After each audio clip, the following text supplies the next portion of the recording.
চলো আজকে তাহলে একটা গল্প শোনানো যাক। সোনা লোহা দুই দোকানেই তাদের প্রকৃত আকৃতি দিতে হাতুড়ি দিয়ে আঘাত করা হয়। যদি আমরা একটু লক্ষ্য করে দেখি তাহলে দেখব সোনার চেয়ে লোহার দোকানে আওয়াজ কিন্তু বেশি পাওয়া যায়।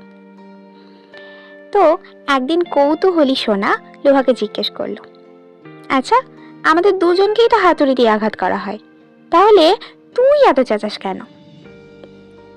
তখন উত্তরে লোহা বলল, জানিস তো কাছের মানুষ কষ্ট দিলে কষ্ট বেশি হয়, আর আমার কান্না তারই প্রতিফলন মাত্র।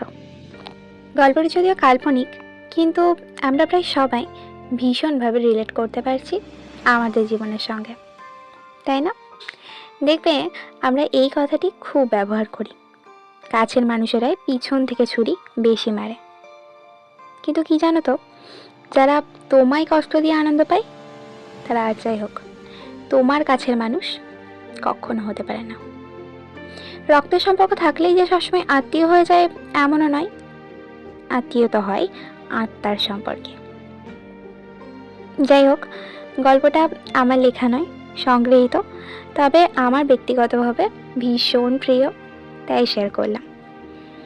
গল্পটা যদি ভালো লেগে থাকে একটা লাইক দিও। এরকম গল্প আরও শুনতে চ্যানেলটা সাবস্ক্রাইব করে রেখো, আর গল্পটা কেমন লাগলো কমেন্টে জানাও। খুব খুব ভালো থেকো, ভালো রেখো তাদের যারা তোমায় ভালোবাসে, আর হাতুড়ির মতো মানুষের থেকে দূরে থেকো কিন্তু। ওকে, থ্যাংক ইউ।